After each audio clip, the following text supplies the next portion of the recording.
আসসালামু আলাইকুম এভরিওয়ান, আশা করি সকলেই ভালো আছেন। আপনাদের দোয়া শেষ রহমতে আলহামদুলিল্লাহ আমরাও ভালো আছি। তো আপনাদের সবার কাছে আর কি প্রথমেই শুরুতে দোয়া চেয়ে নিচ্ছি, কারণ আজকে শরীরটা অনেক দিন যাবৎ একটু অসুস্থ, জ্বর ছিল। তো ঠান্ডার জন্য এই যে এখনও ভয়েস ওভার করতে খুব কষ্ট হচ্ছে আপনাদের মাঝে। তাও আর কি ভিডিওগুলো শেয়ার করছি, যেহেতু অনেকগুলো ভিডিও জমে গেছে। তো একটু একটু করে আপনাদের জন্য অনেকগুলো ভিডিও আর কি রেখে দিয়েছি করে।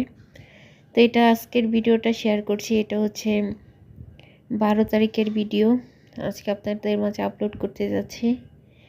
তো 12 তারিখ যেহেতু ওই দিন মানে 13 তারিখে লকডাউন দিয়ে দিয়েছিল, তো 12 তারিখে বাজারে তেমন মাছ ছিল না। তো আর কি ছোট ইলিশ পেয়েছিল, এগুলোই নিয়ে আসতে। তো মাকে বললাম যে এগুলো বাগার দিয়ে রান্না করার জন্য। আসলে ইলিশ মাছটাই কিন্তু বাগার দিয়ে খেতে একটু ভালো লাগে, তাছাড়া অন্য কোনো মাছ কিন্তু ভাজা ছাড়া মজা লাগে না, আর ওইগুলো খেতেও ভালো লাগে না আর কি। তো এই তো পাশাপাশি মা একটু ফ্রুটস দিল, যেহেতু শরীরটা ভালো না, জ্বর ঠান্ডা। তো আমি তেমন আসলে আনারটা তেমন একটা লাইক করি না, খুব কম আর কি। অনেকেই খুবই পছন্দ করেন আপনারা। তো আমাদের বাসায় অনেকে মানে সবাই পছন্দ করে, আমাকে বাদে আর কি। তো এখানে মা কিন্তু সিম আলু টমেটো দিয়ে আজকে ইলিশ মাছটা রান্না করবে। তো এগুলো কষিয়ে নিয়েছে ভালো করে। তো কষানো শেষে পানি দিয়ে দিল। তো যদি আমার ভিডিওগুলো ভালো লেগে থাকে অবশ্যই লাইক কমেন্ট শেয়ার আর চ্যানেলটি সাবস্ক্রাইব করতে একদমই ভুলবেন না। আর সবাই আমাকে সাপোর্ট করবেন, আমার পাশে থাকবেন। আর যে যেখানেই থাকেন না কেন, আন্তরিকভাবে মন থেকে আপনাদের জন্য দোয়া করি।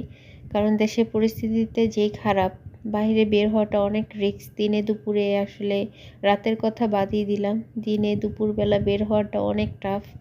ছিনতাইকারী এই সেই মানে দুর্ঘটনা তো আছেই, তা তো শেষ নাই। 1 মিনিটের আসলে ভরসা নেই। বাসার থেকে বের হলে যে আবার সহি সালামতে ফিরবো তার কোনো গ্যারান্টি নেই। তো যেখানেই থাকেন না কেন, যেখানেই থাকেন সুস্থ থাকবেন, ভালো থাকবেন, সতর্কতার সহিত চলাফেরা করবেন। তো আমাদের তরকারিটা কিন্তু রান্না শেষ। আর এই যে ভাইয়া কিন্তু টঙ্গী বাজার গিয়েছিল। তো এটা কিন্তু রবিবারে এখানে বাজার বসে আর কি, প্রতি রবিবার। শনিবার কিন্তু এটা বন্ধ থাকে বাজারটা। তো এখানে আর কি মাসিক যে বাজারটা এটা নিয়ে আসছিল, কিন্তু আমি ঘুমিয়েছিলাম বিধে আপনাদের মাঝে সব কিছু শেয়ার করতে পারিনি। তো আমার আম্মা কিন্তু সব এক এক করে রেখে দিয়েছিল, তাও আমি গিয়ে আর কি এতটুকু ভিডিও করে নিয়ে আসলাম। আর মানে একদমই মুখটা কেমন যে তিতা তিতা লাগতেছিল, জ্বর যেহেতু কিছুই খেতে ভালো লাগছিল না। তাই পরে আমাকে বললাম যে একদম ঝাল ঝাল করে ডালের বড়া বানিয়ে দিতে। আর ডালের বড়াটা আসলে আমি আসলেই বেশি খাওয়া হয় বাসায়, কারণ আমার খুবই পছন্দ আমার মার হাতের ডালের বড়া। তো আপনাদের কার পছন্দ সেটা কিন্তু কমেন্টে জানাবেন, আমার কিন্তু খুবই পছন্দ। তো পরের দিন ছিল ওই লকডাউনের দিন, 13 তারিখ। তো আমার ভাইয়া বলতেছে সকালবেলা যে কি খাবো আজকে দুপুরে আমরা। তো অনেক দিন যাবৎ ভাইয়া রাতের বিরিয়ানি খায় না, তাই বললাম যে আজকে বিরিয়ানি খাবো। তো আমার ভাইয়া কিন্তু মানে একটু ভিন্নভাবে রান্না করে, সে কিন্তু মানে সম্পূর্ণ রান্নাটা সরিষা তেলে রান্না করে থাকে। তো আলহামদুলিল্লাহ সরিষা তেলের বিরিয়ানি কিন্তু খেতে অনেক মজা হয়েছিল। আমি সচরাচর রান্না করলে ঘি বা তেল এটা ইউজ করি, কিন্তু কখনোই সরিষার তেলটা ইউজ করা হয় না। তাও আলহামদুলিল্লাহ খুবই মজা হয়েছিল। ফার্স্ট টাইম আমি সরিষার তেলে বিরিয়ানি খাইলাম। তো এই তো এক এক করে ভাইয়া সব কিছু দিয়ে দিয়েছে। তো এইখানে টক দই দিয়ে দিল, টমেটো সস আর কি যা যা আমি আসলে সামনে ছিলাম না, যতটুকু পেরেছি আপনাদের মাঝে আর কি রেসিপি শেয়ার করতে আসিনি, একটু দেখালাম। রান্নাটা আর কি শেয়ার করলাম আপনাদের মাঝে। তো পুরুষ মানুষের রান্না কিন্তু যে রান্না করতে জানে তারা আসলে তাদের হাতের রান্না কিন্তু অনেক মজা হয়। মহিলা মানুষের মানে আমাদের নারীদের থেকে কিন্তু পুরুষের রান্নাই সবচেয়ে সেরা আমার মনে হয়। তারা খাবারে কিন্তু কম মশলা ইউজ করলেও তাদের রান্না বান্না খুবই মজা হয়। তো এই তো রান্নার ফাইনাল লুকটা আর আপনাদের মাঝে শেয়ার করতে পারলাম না, কারণ দুপুর মানে অনেকটাই বেজে গিয়েছিল, প্রায় 3:45টার মতো। তো সবাই আর কি খাওয়া দাওয়া করেছিল, এর মাঝে আমি ঘুমিয়েছিলাম বিধে আপনাদের মাঝে আর ভিডিওটা পুরোপুরি দেখাতে পারলাম না। তো আসরের রক্ত আর কি রান্নাটা আবার রাতের রান্না বসিয়ে দিয়েছে, কারণ গ্যাসের লাইনের সমস্যা থাকে, এই গ্যাস আসে আবার চলে যায়। তাই আর কি মা রান্নাটা বসিয়ে দিচ্ছিল। তো এক চুলা মাছ ভাজি করে নিচ্ছে, আর এক চুলা এই যে মশলা কষিয়ে নিল। তো এখানে আলু অ্যাড করে দিব। আজকে রান্না করবে হচ্ছে আলু দিয়ে কাঁচা পাকা টমেটো মিক্স করে রান্না করবে আর কি, ইলিশ মাছের ঝোল। এই তো ভালো করে আলুটা কষিয়ে নিচ্ছে। আর এই যে পাশের চুলাতে বেগুন মানে ভাজা করবে, তো হলুদ মরিচ মাখিয়ে নিয়েছে। তো এখানে মাছ কিন্তু ভাজা হয়ে গেছে অলরেডি, তো বেগুন দিয়ে দিয়েছে চুলাতে। আর আলুটা কিন্তু কষানো হয়ে গেছে,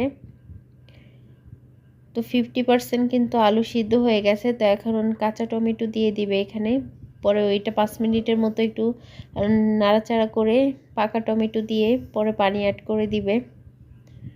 তো অবশ্যই কিন্তু ভালো লাগলে ভাইয়ারা, আপুরা, আন্টিরা লাইক কমেন্ট শেয়ার করতে একদমই ভুলবেন না। আর আমাকে সাপোর্ট করবেন, আপনাদের সাপোর্টের মাধ্যমে আমি সামনে এগিয়ে যেতে পারবো। তো আশা করি সবাই আমার পাশে থাকবেন, আমাকে সাপোর্ট করবেন। আর যে যেখান থেকে দেখছেন যদি ভালো লেগে থাকে অবশ্যই কমেন্টে জানাবেন। আপনাদের মাঝে আসলে ভয়েস ওভার করতে যাই আমি যে কয়বার স্টপ করছি আল্লাহ মানে ভালো জানে। ঠান্ডার জন্য আসলে কাশ চলে আসে, কাশির জন্য কথা বলতে পারি না, তারপরে আবার ঠান্ডার জন্য একদম গলাটা মানে কেমন যে লাগতেছে সেটা আমিই ভালো জানি। তো একটু মন থেকে সবাই আমার জন্য দোয়া করবেন আপুরা। তো এইভাবে কিন্তু বেগুন ভাজা করলে খুবই ভালো লাগে খেতে। আর আমার কাছে কিন্তু পোলাও দিয়ে আর কি বেগুন ভাজাটা অনেক বেশি ভালো লাগে।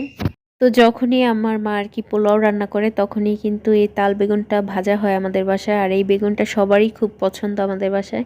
এটা আসলে যেভাবেই রান্না করেন না কেন বা ভাজি করা হয় না কেন, খুব খেতে কিন্তু ভালোই লাগে।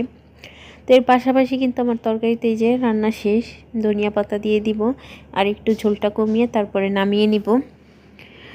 তো এই ছিল ফাইনাল লুক তরকারির। তো সন্ধ্যায় আর কি নাস্তা করব, তো সন্ধ্যায় টুকটাক নাস্তা নিয়ে আসছে। তো এই নাস্তাগুলো এই যে এখানে বাগারখনি ছিল, তারপর পেটিস ছিল। পেটিস খেতে আমার খুবই ভালো লাগে যেহেতু ঝাল ঝাল। আর এটা ছিল চিকেন পেটিস। আর এখানে ছিল হচ্ছে বাটার বোন মানে ব্রেড, এগুলো সন্ধ্যার নাস্তা হিসাবে ছিল। সাথে ছিল হালিম। তো এই ছিল আজকে সন্ধ্যার নাস্তা। যদি ভালো লেগে থাকে অবশ্যই সাপোর্ট করবেন, পাশে থাকবেন। আল্লাহ হাফেজ।